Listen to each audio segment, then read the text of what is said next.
علی بھائی نے بھی عام لوگوں کی روش پر چلتے ہوئے محمد بن قاسم فاتح سندھ سے متعلق بغیر دلیل کے الزام لگایا ہے کہ ان کا حملہ دنیاوی غرض کے لیے تھا، نہ کہ راجہ طاہر کے ظلم و ستم کے خلاف تھا۔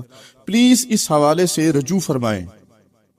پلیز قرآن و حدیث کو والا پیش کریں تو ہم رجوع فرما لیں گے۔ آپ بھی تاریخ بیان کر رہے ہیں اور میں بھی تاریخ بیان کر رہا ہوں، تو رجوع کس بات کا؟ رجوع صورت میں ہوگا جب آپ قرآن و حدیث بیان کریں اور میں تاریخ بیان کروں۔ جس طرح کے میں کربلا کے اوپر بخاری مسلم سے حدیثیں بیان کرتا ہوں، آپ تاریخ بیان کرتے ہیں، تو وہ تو رجوع بنتا ہے۔ تاریخ میں تو گڑبڑ ہوئی ہوئی ہے، احادیث اسناد کے ساتھ ہے۔ قرآن و حدیث کے اسلوب میں یہ بات بیٹھتی نہیں ہے۔ اس کی وجہ یہ ہے کہ بخاری مسلم کی روشنی میں نے آل امیہ کے بارے میں جو کچھ بیان کیا ہے، جو کچھ وہ اپنے دور ملوکیت کے اندر کرتے تھے مسلمانوں کے ساتھ، مکے مدینے کے مسلمانوں کے ساتھ، اس میں تو یہ بیٹھتا ہی نہیں ہے کہ وہ ماشاءاللہ ایک خط لکھنے کے اوپر سندھ پہنچ جائیں۔ اپنے گھر میں وہ لوگوں کے اوپر ظلم کر رہے ہیں، ان کو ناحق۔ اور حجاج ابن یوسف تو وہ ملعون ہے جس کو تو ناصبی بھی ملعون مانتے ہیں۔ صحیح مسلم میں حدیث ہے کہ بنو ثقیف میں ایک کذاب پیدا ہوگا اور ایک ظالم، اور اسما بنت ابی بکر کہتی ہیں اے حجاج ابن یوسف، کذاب تو ہم دیکھ چکے، ظالم شخص تو ہے جس کے بارے میں نبی علیہ السلام نے فرمایا تھا۔ یہ صحیح مسلم میں ہے۔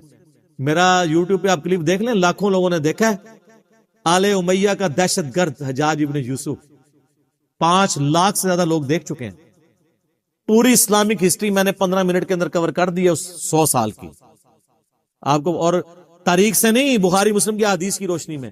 تو وہ حجاج ابن یوسف، اس کا بھتیجا محمد بن قاسم یہاں لوگوں کی داد رسی کے لیے پہنچے گا، جو وہاں اہل بیت کو قتل کروا رہے ہیں، صحابہ کے قاتل ہیں۔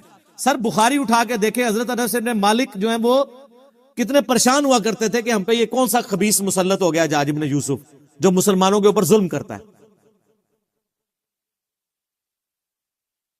ان لوگوں نے جا کے یہاں پہ فریادیں سننی تھی۔ ہاں آپ کو کہانیاں کرا دی گئی ہیں، آپ وہ کہانیاں، آپ جیسے نور الدین زنگی کا ایک کہانی والا واقعہ آپ کو بیان کر دیا کہ جی وہ یہودی حضور کی جسم مبارک قبر سے نکالنے لگے تھے، وہ ڈرامہ بھی بن گیا۔ اب لوگ کہتے ہیں جی علی بھائی کہتے ہیں غلط ہے، ہم نے تو ڈرامہ دیکھا ہے، تو ڈرامہ ہی ہو گیا جناب، تو اس کی تو سند ہی کوئی نہیں ہے۔ سمودی نے وہ 500 سال کی سند ہی بیان نہیں کی ہے، اور پھر معذرت کے ساتھ بریلویوں کے تو عقیدے کے خلاف ہے۔ کیا رسول اللہ نور الدین زنگی کے محتاج ہیں اپنی قبر مبارک میں اپنے جسم کی حفاظت کے لیے؟ اللہ کدھر گیا؟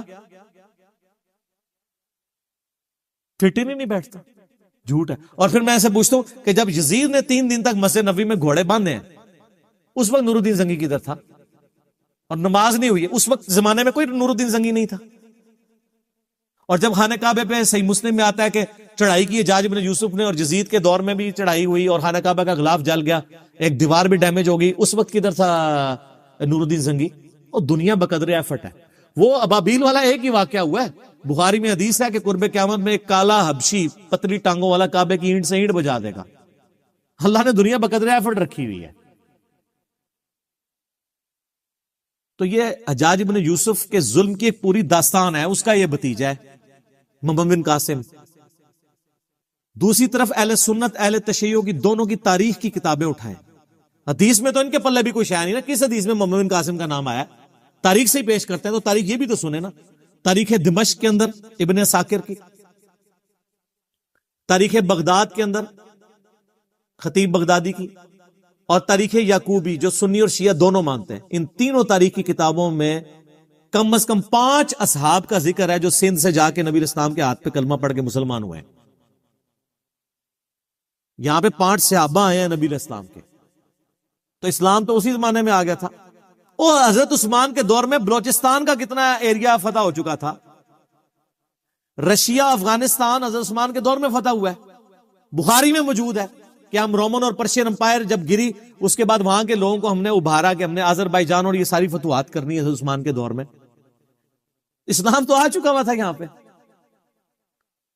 اور صوفیاء اپنے چکر میں ڈالتے ہیں ہم اسلام لے کے آئے، ناصبی محمد بن قاسم کو لے کے آتے ہیں جی وہ آیا تھا، اور وہ آیا اس لیے تھا میرے بھائی وہاں سے جو اہل بیت تھے وہ اپنی جانیں بچا کے ہجرت کر کے سندھ میں آئے تھے، راجہ داہر نے ان کو پناہ دی ہوئی تھی، تو وہ کہتا تھا ہمارے بندے واپس کرو، اور سر آپ سندھ میں آج چلے جائیں، سندھیوں سے ان کی ہسٹری پوچھ لیں۔ میں اکثر کہتا ہوں اللہ کے بندوں، پاکستان کی ساری کتابوں میں یہ لکھ دینا کہ پاکستان جو ہے محمد علی جناح نے سیکولر سٹیٹ بنائی تھی، کوئی فرق نہیں پڑتا۔ آج لوگ زندہ ہیں جنہوں نے محمد علی جناح کی تقریریں سنی ہوئی ہیں، یہ عملی تواتر سے ٹرانسفر ہو رہی ہے۔ اور یہ کہ جی مسلمانوں کا قتل عام ہوا تھا، یہ کتابوں سے نکال بھی دیں تو وہ مسلمان تو نسل در نسل رہیں گے نا۔ کسی کی دادی مری ہوئی ہے، کسی کا دادا مرا ہوا ہے، جب وہ اپنی اولاد میں ٹرانسفر، آج بھی جتنے مہاجرین ہیں 70 سال ہو گئے، آپ ان سے پوچھیں وہ بتائیں گے کہ ہمارا، کوئی کہے گا میرا دادا قتل ہوا تھا، کوئی کہتا ہے میرا پردادا قتل ہوا تھا۔ آپ 200 سال بعد بھی چلے جائیں گے نا، وہ بتائیں گے ہمارے اجداد کو قتل کیا گیا تھا۔ اس کے لیے آپ کو ہسٹری کی کتاب پڑھنے کی بھی ضرورت نہیں ہے۔ تو جن اہل بیت کے ساتھ ظلم ہوئے ہیں نا، ان سے بھی تو پوچھے۔ اہل بیت میں سے سنی ہو یا شیعہ سید جہاں پہ بھی موجود ہیں، ان سے آپ پوچھیں کہ یہاں پہ محمد بن قاسم کیا لینے آیا تھا، وہ تو نہیں مانتے، وہ تو کہتے ہیں ہمارے ساتھ ظلم کیے، اور تاریخی کتابوں میں بھی موجود ہے، اور پریکٹیکلی حجاج ابن یوسف کا پورا کریکٹر ہے۔ اور سر جو اپنے ملک کے اندر 2 نمبری کر رہے ہیں اور دوسرے ملکوں میں جا کے ماشاءاللہ لوگوں کی حفاظت کریں گے، وہ یہ فٹ نہیں بیٹھتا۔ تو سندھیوں کو پتا ہے کہ وہ کیا کر کے گیا ہے۔ اور پھر آپ کو سب کو یہ پتا ہے کہ جب محمد بن قاسم نے سندھ کا وہ علاقہ فتح کیا تھا، تو اس کے بعد آپ کو بتایا جاتا ہے کہ پھر بعد میں محمد بن قاسم کو واپس بلا کے جیل میں ڈال دیا گیا۔ یہ اس ڈرامے میں بھی دکھایا گیا جو محمد بن قاسم پہ ڈرامہ بنایا تھا پی ٹی وی نے۔ ہم یہ پوچھتے ہیں کہ محمد بن قاسم کو جیل میں نے ڈلوایا تھا، انجینئر صاحب کی ویڈیوز دیکھنے والوں نے ڈلوایا تھا، وہ جیل میں کیوں ڈالا گیا تھا؟ اس لیے کہ پیچھے خلیفہ چینج ہو گیا تھا۔ پہلے خلیفہ تھا عبد الملک بن مروان کا بیٹا ولید بن عبد الملک، حجاج ابن یوسف اس کا رائٹ ہینڈ تھا۔ حجاج ابن یوسف کو اس نے کوفے کا بھی اور حجاز کا گورنر بنایا ہوا تھا، لیکن اس کے ظلموں کی ایک داستان تھی، لوگ تنگ تھے۔ اس کے باپ نے وصیت کی تھی کہ ولید کے بعد خلیفہ بنے گا اس کا چھوٹا بھائی سلیمان بن عبد الملک، لیکن ولید کو بھی لالچ آ گئی، کیونکہ یہ تو ہے ہی لالچی دور ہے نا۔ جب یزید کے ابا جی کو لالچ آ گئی کہ میرا بیٹا خلیفہ بنے، تو ولید بن عبد الملک تو صحابی بھی نہیں، اس کو نہ لالچ آئے کہ میرا بچہ بنے، حالانکہ وہ خود بھی اس وصیت میں بنا تھا جو اس کے بیٹے نے، ابے نے کی ہوئی تھی۔ تو سارے گورنروں سے اس نے بیعت لے لی کہ میرے مرنے کے بعد میرا بیٹا خلیفہ بنے گا۔ ایک گورنر تھا جس نے انکار کر دیا، اور وہ تھا عمر ابن عبد العزیز۔ وہ اس وقت حجاز کے گورنر تھے، اور کوفے کا گورنر تھا حجاج ابن یوسف۔ عمر بن عبد العزیز کو جیل میں ڈلوا دیا ولید بن عبد الملک نے، گورنر ہونے کے باوجود، لیکن وہ ہار دل عزیز شخصیت تھے، اس لیے اس وقت ذرا پروٹیسٹ ہوئے تھوڑے بہت، اور معاملہ انہوں نے ڈیلے کیا۔ اسی ڈیلے کرنے کے دوران اچانک ولید کی ڈیتھ ہو گئی، وہ اپنے اس مقصد میں کامیاب نہیں ہو سکا، اور الٹیمیٹلی اس کا بیٹا، اس کا جو چھوٹا بھائی ہے، وہ خلیفہ بن گیا، سلمان بن عبد الملک۔ سلمان بن عبد الملک جیسے ہی خلیفہ بنا تو اس کو یہ احسان یاد تھا کہ عمر بن عبد العزیز کی وجہ سے میں خلیفہ بنوں۔ اگر عمر بن عبد العزیز بھی بیعت کر لے، پھر عمر بن عبد العزیز کوئی عام آدمی نہیں تھا، عمر بن عبد العزیز ان کا بینوئی بھی لگتا تھا، ولید بن عبد الملک اور سلمان بن عبد الملک کا، کیونکہ مروان کے 2 بیٹے تھے، عبد الملک بن مروان اور عبد العزیز بن مروان، اور عبد العزیز کا بیٹا تھا عمر بن عبد العزیز۔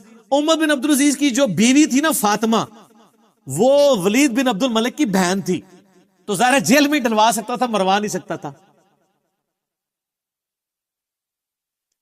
تو اس لیے کہتے ہیں کہ تاریخ انسانی میں اتنی پاورفل خاتون کبھی کوئی نہیں آئی کہ جس کا خاوند بھی 3 براعظموں کا خلیفہ عمر بن عبد العزیز، جس کا باپ بھی 3 براعظموں کا ملک عبد الملک بن مروان، اور جس کے 4 بھائی ولید بن عبد الملک، یزید بن عبد الملک، ہشام بن عبد الملک، یہ لوگ 4 بھائی، اور یزید بن عبد الملک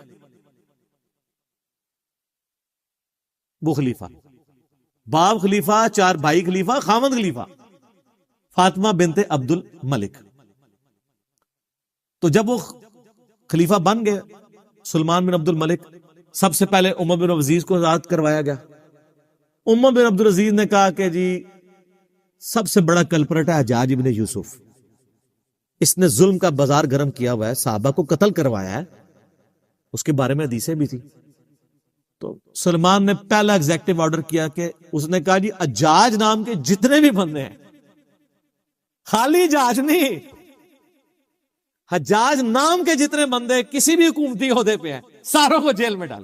سر ملوکیت پھر یہی ہوتی ہے، اس میں تو آرڈر چلتا ہے. پھر انہوں نے تھوڑے مزے لوٹے ہوئے تھے، پھر لاکھ اس کو لوگ دلیل دیتے کہ وہ ایک ہے، تو وہ دلیلیں تو پھر بادشاہ نہیں مانتے ہوتے، انہوں نے میٹر کوم جائے تو کوم جائے. انہوں نے کیا حجاج نام دے جتنے بندے نے سب جیلیں چ پاؤ، اور ان کے جتنے رشتہ دار ہیں نا جو حکومتی پوسٹوں میں ان کو بھی جیلوں میں ڈالو.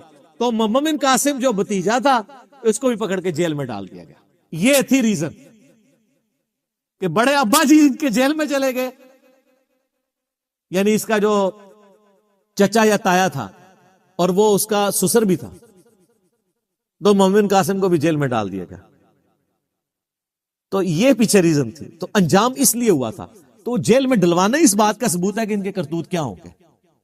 تو اگر کسی نے رحمت اللہ علیہ کہنا کہ یار ہمیں تو کوئی نہیں، آپ تو یزید کو رحمت اللہ علیہ کہتے ہیں، تو اگر آپ حجاج کو رحمت اللہ علیہ یا محمد بن قاسم کو کہیں تو کوئی مسئلہ نہیں ہے. اللہ تعالیٰ آپ کا حشر یزید، حجاج ابن یوسف، محمد بن قاسم کے ساتھ کرے، اور میرا حشر اللہ تعالیٰ حسن ابن علی، حسین ابن علی، مولا علی، فاطمہ، عمار ابن یاسر، ابو بکر، عمر، عثمان کے ساتھ کرے رضی اللہ عنہم اجمعین وعلیکم السلام اجمعین. آمین کہہ دو، تانوں کو ڈر پہ گیا. اے بہرحال جڑے ویڈیو ویکھن گے وہ نہیں جی آمین کہنے لگے، جڑے رحمت اللہ علیہ کہندے. ٹھیک ہے، تو وہ رجوع والا معاملہ نہیں ہے، یہ قرائن بتاتے ہیں کہ یہ اس طریقے سے ایسے ہوا ہے. اگر کوئی حدیث ہے تو مجھے پیش کر دیں، میں رجوع کر لوں گا. اس پہ ڈاکٹر طالب قادری صاحب نے بھی ایک ان کی بھی ویڈیو چڑھی ہے، انہوں نے بھی پورا یہ یعنی ساری تاریخ بتائی ہے. خالی میرا تفرد نہیں ہے اس مسئلے میں کہ میں اپنی طرف سے بیان کر رہا ہوں. باقی آپ سندھیوں سے جا کے پوچھ لیں، وہ سندھیوں نے تو اتنی ویڈیو شیئر کرائی ہے کہ وہ ہر جگہ پہنچی ہوئی ہے کہ یار پہلی دفعہ کسی داڑھی پگڑی والی بندے نے ہمارے حقی کو بات کی ہے. خام خواہ مطلب ان لوگوں نے اس کو ہیرو بنایا ہوا تھا، اس نے تو ہمارے ساتھ یہ کیا ہے. ادھر میں یعنی کافروں کی نہیں بات کر رہا، مسلمانوں کی. ٹھیک ہو گئی.